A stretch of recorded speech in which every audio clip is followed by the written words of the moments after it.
नमस्ते स्टूडेंट्स। तो आज हम स्टार्ट करने जा रहे हैं न्यू चैप्टर साइंस का, जिसका नाम है आर एनवायरनमेंट। बहुत ही इजी, मस्त वाला। आपने थ्रू आउट आपके टेंथ से पहले ये सब पढ़ के आए हो। बस थोड़ा सा एडवांसमेंट हम यहाँ पे पढ़ेंगे। What is mean by environment? सबसे पहले तो एनवायरनमेंट क्या होता है? Environment includes all those things and set of conditions, वो सारी चीजें और condition which influences the life on organisms like the growth, survival, development and reproduction.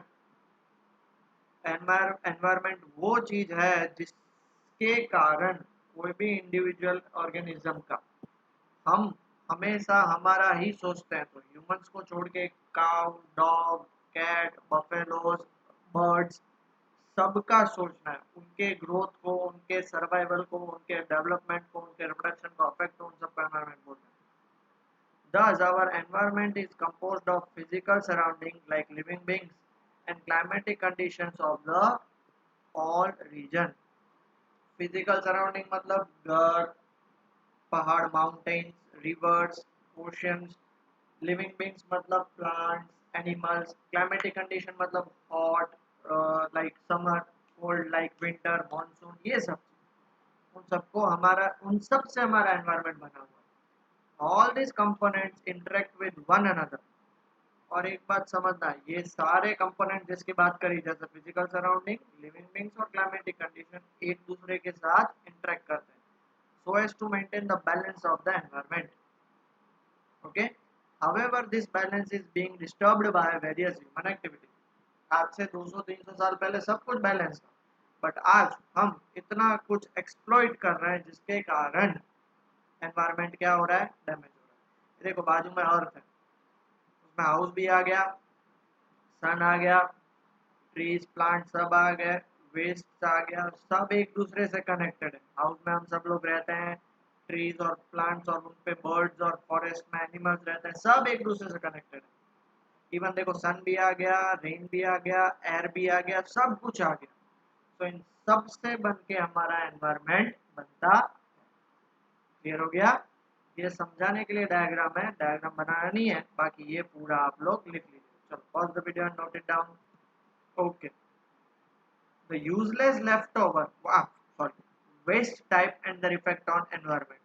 waste waste क्या होते हैं, उसके टाइप्स क्या होते हैं, और उसका इफेक्ट एनवायरनमेंट पे क्या होता है। तो यूजलेस, leftover और discarded substances are called waste. Wester नहीं है, वेस्ट सब्सटेंस। यूजलेस मतलब जिसका यूज नहीं हो सकता। लेफ्ट ओवर मतलब आपने खाना, पिज्जा खाया, उसका थोड़ा सा पीस बच गया तो वो लेफ्ट ओवर। डिस्कार्डेड मतलब जिसका आपने जानबूझ के घर से निकाल लिया, ऐसी सारी चीजें, उससे हम क्या बोलते हैं? Waste substances. तो उसका इफेक्ट क्या होता है एनवायरनमेंट पे? तो improper management of waste generated by various activities leads to environmental imbalance. हाँ, जैसे आपने खाना बनाया, खाना बच गया, अब आप उसको बायोडिग्रेड करके आपके बाजू के गार्डन में उसको जमीन में डाल दे रहे हो, या काऊ या बफेलो को खिला दे रहे हो, या उसको डंप कर दे रहे हो, तो अलग चीज है। बट बाहर आपने फेंक दिया, उसके कारण मॉस्किटोज, ये फ्लाइज और सब ब्रीड करेंगे, उसके कारण क्या होगा? बीमारी होगी। लेफ्ट ओवर यूजलेस की बात करते हैं कि भाई मान लो कि आपने चेयर टूट गई आपके घर में प्लास्टिक की, आपने बाहर फेंक दी, तो वो ऐसे ही पड़ी रही है। वो कभी कभी इफेक्ट करती है, कभी कभी नहीं, ऑलमोस्ट इफेक्ट करती है एनवायरनमेंट को, या कोई उससे, क्योंकि वो प्लास्टिक है, बायोडिग्रेड नहीं है। वो भी आगे आएगा, बायोडिग्रेड नॉन बायो, प्लास्टिक ऐसे ही पड़ा रहेगा बरसों तक, 50 साल, 100 साल, पानी गिरे कुछ भी हो, वो शायद टूट जाएगी बट उधर की उधर ही पड़ी रहेगी। ठीक है, तो वो इम्बैलेंस क्रिएट करता है। Waste are of three types. पहला सॉलिड वेस्ट, जो हाउस होल्ड वेस्ट होता है, फार्म वेस्ट होता है, इंडस्ट्रियल वेस्ट होता है वो। दूसरा लिक्विड वेस्ट, जो केमिकल वेस्ट होता है वो। एंड तीसरा गैसियस वेस्ट, जो स्मोक फ्रॉम चिमनी और ऑटोमोबाइल से निकलता है, उसको हम क्या बोलते हैं? गैसियस वेस्ट बोलते हैं। ठीक है, वेस्ट थ्री टाइप्स के होते हैं, बट उसको दो ग्रुप में डिवाइड करा जाता है। अब देखो इसमें बहुत सारे स्टूडेंट को एक प्रॉब्लम आता है कि sir how many types of waste are there? तो three type. Waste can be divided into, तो वो टू टाइप्स, एक बायोडिग्रेडेबल और नॉन बायोडिग्रेडेबल। क्वेश्चन है define waste and its types, solid, liquid और gas. Define waste and how many types of waste can be divided into, तो ये लिखो। समझ में आ रहे हो? क्वेश्चन समझ के फिर आंसर लिखना है। बहुत सारे बच्चे डिफाइन वेस्ट तो सही लिखा, टाइप्स ऑफ वेस्ट में बायोडिग्रेडेबल, नॉन बायोडिग्रेडेबल नहीं, वेस्ट सब्सटेंस को डिवाइड किया जाता है। वेस्ट तो तीन ही टाइप के हैं, सॉलिड, लिक्विड और गैस। क्लियर हो गया? चलो pause the video, note it down. ठीक है बेटा, आगे बढ़े फिर। अब देखो, ये आपके सारे सॉलिड वेस्ट है, ये सारे आपके लिक्विड वेस्ट है, और ये आपका गैस। सॉलिड वेस्ट देखो, जिसमें पेपर आ जाता है, मेटल भी आ जाता है, प्लास्टिक आ जाता है, ऑर्गेनिक मतलब खाना वाना, ग्लास आता है। ई वेस्ट, ई वेस्ट मतलब आपका इलेक्ट्रॉनिक, कंप्यूटर, मोबाइल जो बिगड़ जाता है वो। लिक्विड वेस्ट मतलब सीवेज का या केमिकल्स, वो सारे देखो रिवर में और उसमें डाल देते हैं। गैसियस वेस्ट मतलब चिमनी से या फैक्ट्रीज में से निकलता रहता है, उसे हम गैसियस वेस्ट पता चले इसलिए बनाया। डायग्राम्स नहीं बनाने हैं, डायग्राम जहाँ पे आएगा तभी बताऊंगा। ये आपको ये चैप्टर विजुअलाइज करने के लिए मैं सारे पिक्चर्स बता रहा हूँ। सबसे पहला आता है बायोडिग्रेडेबल सब्सटेंसेस, जो दो टाइप के डिवाइड किए जाते हैं। द सब्सटेंसेस, बहुत इंपॉर्टेंट डेफिनेशन है, याद रखना, which can be disposed of naturally by the action of micro organism like bacteria, fungi etcetera are called biodegradable substance. Disposed of मतलब ऑटोमेटिकली डिस्पोज हो जाते हैं, ऑटोमेटिकली वो गायब हो जाते हैं।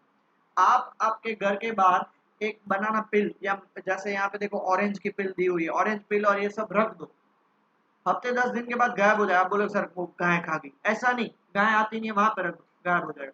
क्यों? क्योंकि जो बैक्टीरिया और फंगा है उस पर एक्शन करके उसको छोटे छोटे पीसीस में डिवाइड कर देते हैं, और फिर वो सॉइल, लैंड के साथ मिक्स हो जाता है। Okay, this organisms secrete enzyme which cause the breakdown of biodegradable substance into simpler form। क्या बोला? ये जो ऑर्गेनिज्म है वो उसको छोटे छोटे पीसेस में तोड़ दे रहे। क्यों? क्योंकि वो एक एंजाइम सीक्रेट करता है, जिसके कारण वो लैंड और सॉइल के साथ मिक्स हो जाता है। ओके, बायोडिग्रेडेबल सब्सटेंस का बेस्ट एग्जांपल है लेफ्ट ओवर खाना और पेपर। ये देखो, ये रिसाइकल का सिंबल है, वो आगे आएगा तब हम पढ़ेंगे। ठीक है, biodegradable waste can also be put to treatment by waste management plants. अब देखो, बायोडिग्रेडेबल वेस्ट तो प्रोड्यूस तो होंगे ही, घर है तो घर में प्रोड्यूस तो होंगे, इवन बहुत सारे ऑफिस में, फैक्ट्री में, सब जगह पे। तो उसको वेस्ट मैनेजमेंट प्लांट से उसको ट्रीट भी किया जाता है। They can be used as manure, उसके अलावा भी मैन्योर और compost to increase soil fertility. Example garbage, sewage, livestock waste, used tea leaves, waste papers, left over food articles etcetera. उसको क्या करने का? जमीन में गाड़ देने का। जमीन में गाड़ देने का मतलब उसको मैन्योर और कंपोस्ट में कन्वर्ट कर दो, फिर उससे क्या होगा? सॉइल की फर्टिलिटी बढ़ेगी ऑटोमेटिकली। क्योंकि देखो, गार्बेज प्रोड्यूस होगा, सीवेज मतलब आपका जो एक्सक्रीट, स्टूल और यूरिन, वो भी प्रोड्यूस होगा। ठीक है, यूज्ड टी लीव्स, और ये टी लीव्स मतलब चाय बनाने के बाद चाय पत्ती बचती है, waste paper, left over food, सबको इकट्ठा करके आप डंप कर दो। डंप कर दो, उससे क्या होगा? सॉइल आफ्टर मंथ, 2 मंथ, धीरे धीरे बायोगैस प्लांट्स आता है, सोर्सेज ऑफ एनर्जी।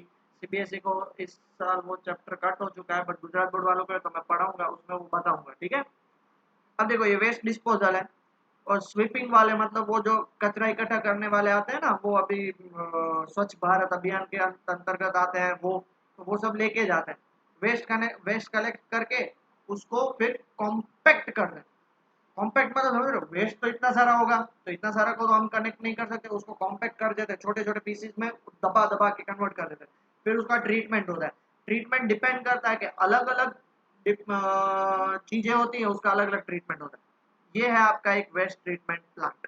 समझाने के लिए, लिखना नहीं है, लिखना ये सब कुछ है, ये डायग्राम ड्रॉ नहीं करना। ओके, दूसरा, ये जो मैन्योर और कंपोस्ट में कन्वर्ट करने के लिए ऐसा होता है, देखो ये लेफ्ट ओवर खाना है या कचरा है, उसको ट्रीट किया जाता है, मैन्योर और कंपोस्ट में कन्वर्ट कर लेते हैं, और फिर उसको, ये रहा देखो, ट्रीट करने के बाद वो किस में कन्वर्ट हो जाता है? मैन्योर और कंपोस्ट में, जिसको आप सॉइल में डाल सकते हो, और ऑटोमेटिकली सॉइल की फर्टिलिटी बढ़ जाती है। ठीक है बेटा, आगे बढ़ते हैं। Effects of biodegradable substance. आप सोच रहे सर बायोडिग्रेडेबल सब्सटेंस तो अच्छे ही है, आप उसको छोड़ दो सीधे, आप उसको छोड़ दो सीधे, तो वो क्या होंगे? डंप हो जाएंगे। डंप हो जाएंगे मतलब वो बायोडिग्रेड हो जाएंगे, बट ऐसा नहीं है, इट टेक्स टाइम, तो उसके इफेक्ट्स भी होते हैं। They act as pollutant only when their quantity becomes large. बहुत बड़ी क्वांटिटी हो जाती है, तब वो बायोडिग्रेडेबल सब्सटेंस बहुत इफेक्ट हो जाता है। जैसे आपको पता है मुंबई, दिल्ली, अहमदाबाद जैसे बहुत सारे सिटीज हैं, वहां पे डंपिंग ग्राउंड्स हैं। इतने बड़े बड़े डंपिंग ग्राउंड जहाँ पे सारा कचरा इकट्ठा, वो बड़ी बड़ी जो बिल्डिंग्स होती है उससे भी बड़े। मैं अहमदाबाद गया था रिसेंटली, मतलब ये क्लास के काम से गया था मैं 2 साल पहले। तो एक जगह पे जाना था, तो उसको डंपिंग ग्राउंड के बाद थी वो जगह, तो गए थे तो बिल्डिंग से भी बड़े बड़े डंपिंग ग्राउंड। अब उसको जला नहीं सकते, जलाते तो एयर पोल्यूशन होगा। उसको डंप करने के लिए उतनी जगह नहीं थी, और एक्चुअली से बहुत सारे फैक्टर्स है, तो वो बड़ा बड़ा इकट्ठा कर देते। उसके कारण वहाँ पे जो फाउल स्मेल आ रही थी, और वहाँ पे फिर बहुत सारे वल्चर्स, बहुत सारे बर्ड्स वहाँ पे घूमते रहते हैं, बहुत सारे एनिमल्स भी वहाँ पे पड़े रहते हैं। The effects of biodegradable substance are as follows. पहला, decomposition of biodegradable waste leads to foul smell. इसलिए कभी भी कोई भी बायोडिग्रेडेबल वेस्ट डिकम्पोज होता है ना, वहां से बदबू आती है। वो बदबू एक्चुअली वो डिकम्पोज हो रहा है उसकी होती है। इवन हमारी बॉडी या कोई एनिमल बॉडी डेथ हो जाती है तो वो डिकम्पोज होती है ना, इसके कारण उसकी बदबू आती है।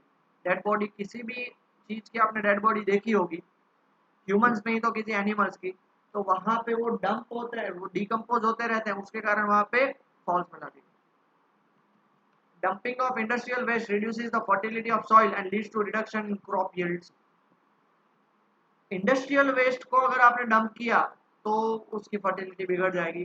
तीसरा, breeding of flies in huge quantity on this waste carries germs and spread disease. और चौथा, dumping of waste into water bodies. भले ही वो बायोडिग्रेडेबल है, उसको आपने वाटर बॉडी में डाल दिया तो उसके कारण वाटर पॉल्यूशन होगा, and this result in the spread of various water borne disease. इसके कारण बहुत सारे वाटर बॉर्न डिजीज भी प्रोड्यूस होते हैं। क्लियर हुआ? आगे बढ़े। लिख लिया बेटा सबने? ठीक है। अब आते हैं non biodegradable substance. The substance that cannot be converted into harmless simpler forms by the actions of microorganisms are called non biodegradable substance। वो सब्सटेंस जो जिसको आप कन्वर्ट नहीं कर सकते हैं उसे हम क्या बोलते हैं? With the help of non biodegradable microorganism, उसको हम क्या बोलते हैं? Non biodegradable substance. वो क्या क्या होते हैं? These are toxic, harmful, may be inert. Toxic, harmful, toxic मतलब जहर, हार्मफुल मतलब हमारे बॉडी के लिए जो ठीक नहीं है, और मे बी इनर्ट, इनर्ट मतलब वो कभी भी रिएक्ट नहीं होते, and accumulate in the environment, और इसीलिए वो पड़े रहते हैं। जैसे मैंने आपको बात करी ना कि भाई प्लास्टिक की कुर्सी रख दो तो 50 साल बाद देखोगे वहीं पर ही रहेगी, वो टूट जाएगी, उसके जो पीसीज हो जाएंगे छोटे छोटे, बट वो वहीं पर पड़ी रहेगी। क्यों? क्योंकि वो किसी के साथ रिएक्ट ही नहीं करती। And this account for the major pollutants of the environment. और ये जो सारे नॉन बायोडिग्रेडेबल हैं वो एनवायरमेंट को पॉल्यूट करते हैं। Most biodegradable waste result from human activities. Most मतलब 90% से ज्यादा non biodegradable waste human activity से ही आता है। Okay, most non biodegradable, bio non. Example, radio active waste, plastic, ये देखो प्लास्टिक की बॉटल्स है। इंसेक्टिसाइड आपको पता है जो क्रॉप और ये क्रॉप में फार्म में डाले जाते हैं जिससे क्रॉप यील्ड बढ़ जाए। हैवी मेटल्स, ये रहा देखो, टिन है, एल्यूमिनियम है, such as lead, arsenic, aluminium, ये सब है। इवन ई वेस्ट भी, ये सब भी एल्यूमिनियम और प्लास्टिक और उन सब से बने हुए होते हैं। तो ये सारे क्या है? Non biodegradable substances. समझ में आ गया बेटा? पक्का? लिख लिया बेटा सबने? तो उसके इफेक्ट्स क्या होते हैं? तो इसके इफेक्ट्स बहुत ही हार्मफुल होते हैं। तो effects of non biodegradable substance दो हैं। सबसे पहले, substance like radioactive waste, lead, mercury, etc. accumulate in the environment and cause life-threatening disease in humans and other living beings. Lead हो, रेडियोएक्टिव वेस्ट हो, या मर्क्यूरी जैसा हो, वो एनवायरनमेंट में पड़े रहते हैं। उसके कारण क्या होता है पता है बेटा? उसके कारण वो एनवायरनमेंट में धीरे धीरे इतने मिक्स हो जाते हैं जिसके कारण ऑर्गेनिजम्स और खास करके ह्यूमन बींग को बहुत इफेक्ट करते हैं। दूसरा, they pollute water and harm the aquatic plants and animals. देखो, ये थैली प्लास्टिक हम फेंक देते हैं, ऑलमोस्ट कचरा सब कुछ ओशन में डंप करा जाता है, फेंक देते, क्या होता है? देखो, एक्वेटिक प्लांट, ये एक्चुअली कंटेनर्स जो होते हैं ना उसमें रखने के लिए प्लास्टिक का ऐसा होता है। अब जब ये क्या बोलते हैं, टॉर्टोइस छोटा था उसके अंदर फिट हो गया, तो वो टॉर्टोइस धीरे धीरे बड़ा हो जाता, तो उसके कैंची तो है नहीं कि हमारे पैर में अटक गया तो हम काट देते हैं, ये तो बेचारे नहीं निकाल सकते, उसके कारण देखो इसका शेप तक चेंज हो गया। It's affecting aquatic life very very very much. इसके कारण बोलते हैं कि भाई प्लास्टिक का कम यूज करा, बट हम नहीं, सबसे ज्यादा प्लास्टिक का यूज इंडिया में होता है, बिकॉज हम पॉपुलेशन ही इतना है, क्या करें। जाते हैं छोटी सी चीज लेते हैं, भैया एक थैली दो ना, ऐसे मांग लेते हैं, फिर क्या करते हैं, डंप कर देते हैं कहीं पे भी। और कभी कभी तो जलाते हैं, तो उसके कारण क्या होता है, स्मोक प्रोड्यूस होती है। ये देखो, मुझे नहीं दिखाना चाहिए बट फिर भी दिखा रहा हूँ, ये एक बर्ड है, मरा हुआ बर्ड है, उसके पेट में देखो ये सारी चीजें है ना वो प्लास्टिक की, सारी चीजें प्लास्टिक, है कि नहीं। ये देखो हमारे रोड के बाहर ऐसे ही डंप कर देते हैं। अब बोलोगे सर हम क्या करें, बाकी सब ऐसा करते हैं, भाई आप सुधरोगे तो आपको देख के शायद कोई और भी सुधर जाएगा, उसको देख के आपको देख के और कोई और सुधरे, मतलब change is always from a single thing. सबको आप नहीं बोल सकते, आप अपने लाइफ में चेंज लाओगे तो लोग उसके कारण चेंज लाएंगे, समझ रहे हो, पक्का। उसके अलावा एक और चीज बात, ऐसा हिंदू माइथोलॉजी में कहा जाता है कि रात को या फिर घर से बाहर नाखून नहीं काटते। उसका रीजन पता है आपको, मैं आपको साइंटिफिक रीजन बताता हूँ। पहले के जमाने में लाइट नहीं हुआ करती थी, बहुत कम लाइट हुआ करती थी, उसके कारण नाखून काटते थे तो वो कहीं पे भी अटक गिर जाते थे, क्योंकि नाखून आप आज भी काटो तो कहीं पे भी गिर जाएंगे। अब फिर क्या होता था कि जो बर्ड्स या वो कोई भी चीज होती थी, बर्ड्स होते थे ना, वो नाखून को एज अ ग्रेन समझ के खा लेते थे, तो उनके कारण उनकी डेथ हो जाती थी या उनको प्रॉब्लम होता था। This is the scientific reason. See I am a practitioner of Hindu mythology, मैं हिंदुइज्म में बिलीव करता हूँ बट ब्लाइंडली बिलीव नहीं करता हूँ, सबके पीछे साइंटिफिक रीजन है, तो वो साइंटिफिक रीजन है इसलिए मैं बता रहा हूँ। सबके पीछे, इसलिए सब हमारे जो पूर्वज जो थे वो पागल नहीं थे, हमारे जो सेंट्स और साधु महात्मा थे वो पागल नहीं थे, उन लोगों ने जो भी चीज करी है। हाँ, आजकल हम संस्कृत पढ़ते नहीं है इसलिए हमें पता नहीं है क्या है, but actually everything is based on science, science is a religion, religion is a science. वरना मैं साइंस, मैं इतना रिलीजन फॉलो करता हूँ तो मैं साइंस का टीचर क्यों बना, because everything is based on that, समझ रहे हो, ठीक है बेटा। सो आज के लिए लास्ट टॉपिक इकोसिस्टम, ठीक है। व्हाट इज इकोसिस्टम, पहली ही लाइन मोस्ट एमपी है, it is the structural and functional unit of biosphere, MCQ या फिल इन द ब्लैंक्स में आएगा। इकोसिस्टम क्या है, structural and functional unit of biosphere, biosphere मतलब जहाँ पे हम एनिमल्स ऑर्गेनिज्म सब प्लांट्स रहते हैं उसको बायोस्फीयर बोलते हैं, उसका मेन यूनिट है। It is a stable ecological unit where regular input of energy and circulation of matter takes place. ये आपके लेवल के बाहर है बट सिर्फ याद रख समझना है कि भाई जहाँ पे कंटिन्यूसली एनर्जी आती रहती है, और एनर्जी आती है इसलिए खाना बनता है, खाना बनता है हम वो खाना खाते हैं, वो स्टूल के फॉर्मेट में उसको छोड़ एक्सक्रीट कर देते हैं, वापिस वो सॉइल में चला गया, तो वो कंटिन्यूस साइकिल, वो circulation of matter takes. And the term ecosystem was coined by Tansley in 1935। अब ये उसकी डेफिनेशन है, क्या डेफिनेशन, all the interacting organism in an area. Interacting organism मतलब हम, प्लांट्स, डॉग्स, काउस, बफेलो सब, with the non living constituents जिसको अबायोटिक कंपोनेंट बोलते हैं। Non living constituents like moisture, फिर solar radiation, disturbance like fire etcetera, soil और ये सब चीजें of the environmental form and ecosystem, बराबर है। For example lake, field of forest etcetera, ये देखो बाजू में डायग्राम दिया हुआ है। प्लांट कम्युनिटी, उसका हैबिटेट, मिनरल्स, सॉइल ऑर्गेनिज्म, हम यहाँ पे दिखे ही नहीं दिए बिकॉज हम लायक ही नहीं है एनवायरमेंट में रहने के, बिकॉज हमने जितना एनवायरमेंट को बिगाड़ा है उतना किसी ने नहीं बिगाड़ा। Moisture, disturbance, solar radiation, air, फलाना, वाटर, सब कुछ इकट्ठा होके ये बनता है इकोसिस्टम, ये उसकी डेफिनेशन है। All the interacting organism in an area with the non living thing जिसको हम अबायोटिक कंपोनेंट बोलते हैं, they form an ecosystem. Okay बेटा, ठीक है, pause the video and note it down. तो आज हम पढ़ेंगे इकोसिस्टम के दो टाइप है। पहला है नेचुरल इकोसिस्टम। नेचुरल इकोसिस्टम किसको बोलते हैं, naturally existing ecosystem without any human support is called natural ecosystem. जिसको ह्यूमंस ने नहीं बनाया, ह्यूमंस के सपोर्ट के बिना बनी है, उसको हम क्या बोलेंगे, natural ecosystem. Depending upon the habitats, natural ecosystem में बी टेरेस्ट्रियल, टेरेस्ट्रियल मतलब जमीन पे होती है जैसे desert, grassland, forest, and aquatic मतलब पानी वाली जैसे ponds, lake, estuaries and marine. दो टाइप के इकोसिस्टम, एक टेरेस्ट्रियल जो जमीन की, लैंड की, और एक्वेटिक मतलब पानी वाली, ठीक है। लिख लीजिए, फिर इसके बाद मैं डायग्राम के थ्रू आपको समझाऊंगा कि कौन टेरेस्ट्रियल इकोसिस्टम है और कौन एक्वेटिक इकोसिस्टम। लिख लिया बेटा, ये रहा देखो, ये है terrestrial ecosystem, forest, desert, grasslands नहीं बताया, ओशंस, लेक। ये है लेक, ये है रिवर, ये है पॉन्ड्स और ये है ओशन।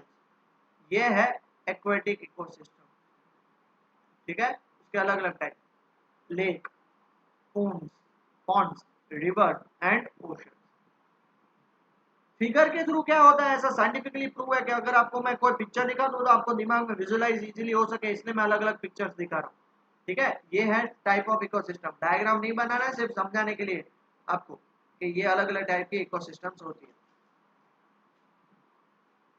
ठीक है, अब दूसरी टाइप की इकोसिस्टम है artificial ecosystem. An ecosystem which is created and maintained by humans is called as artificial or man-made ecosystem। क्यों मैन-मेड ने बनाई है इसलिए उसको आर्टिफिशियल बोलेंगे, नेचुरल नहीं है। And this completely rely on human efforts to sustain and it does not possess a self regulating mechanism. ये चीज जबरदस्त है। रिवर, ओशंस, फॉरेस्ट, डेजर्ट ये सेल्फ रेगुलेटिंग है, जिसमें ह्यूमंस की जरूरत नहीं पड़ती, वो ऑटोमेटिकली चलती रहती है। Artificial ecosystem best example aquarium. अगर आपने उसमें थोड़े बहुत ग्रेन्स और ये नहीं डाले तो उसके अंदर जो फिश आपने रखी है वो मर जाएगी।